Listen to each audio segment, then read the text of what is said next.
नमस्कार, मैं हूं शालिनी और आप देख रहे हैं चैनल के पब्लिशर एडिटर श्री कृष्णा राज अरुण की धारदार संपादन में संचालित कंट्री एंड पॉलिटिक्स। आइए बढ़ते हैं आज की बड़ी खबर की ओर। हरियाणा की अनाज मंडियों में किसानों को दी जाने वाली कच्ची पर्ची व्यवस्था को लेकर पंजाब एवं हरियाणा हाई कोर्ट में एक जनहित याचिका दायर की गई है। यह याचिका कृषि वैज्ञानिक डॉक्टर वीरेंद्र सिंह लाठर द्वारा प्रस्तुत की गई है।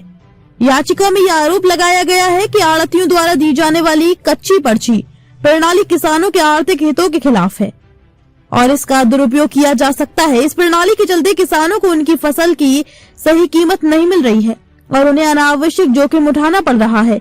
डॉक्टर लाठर ने याचिका में मांग की है कि इस कच्ची पर्ची प्रणाली पर तत्काल रोक लगाई जाए और इसके स्थान पर मुद्रित बिक्री रसीद, प्रिंटेड रसीद जारी की जाए।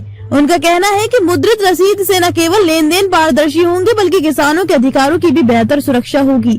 इसके अलावा मुद्रित रसीद के जरिए किसी भी प्रकार के विवाद या शोषण की स्थिति में किसानों के पास कानूनी साक्ष्य भी उपलब्ध होंगे।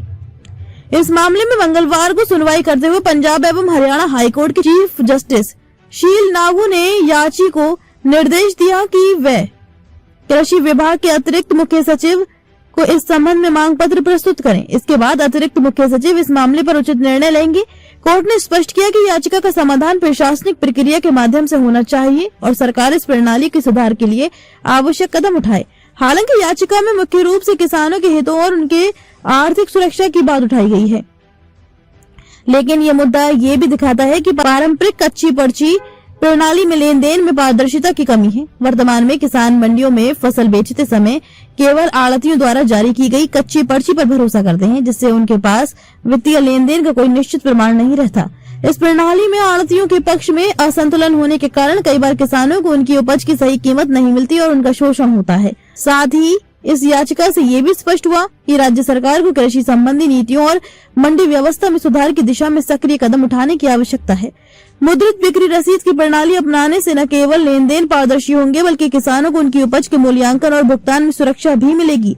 ये पहल राज्य में कृषि व्यापार की प्रक्रिया को अधिक व्यवस्थित और भरोसेमंद बनाने की दिशा में महत्वपूर्ण कदम साबित हो सकती है। खबरों में अब तक के लिए बस इतना ही। फिर होगी आपसे मुलाकात, तब तक के लिए नमस्कार। देखते रहिए कंट्री एंड पॉलिटिक्स। ऐसे ही लेटेस्ट अपडेट पाने के लिए हमारे चैनल को लाइक करें। अगर आप हमें फेसबुक, ट्विटर, इंस्टा के माध्यम से देख रहे हैं तो हमारे चैनल को फॉलो, कमेंट करना न भूलें। धन्यवाद।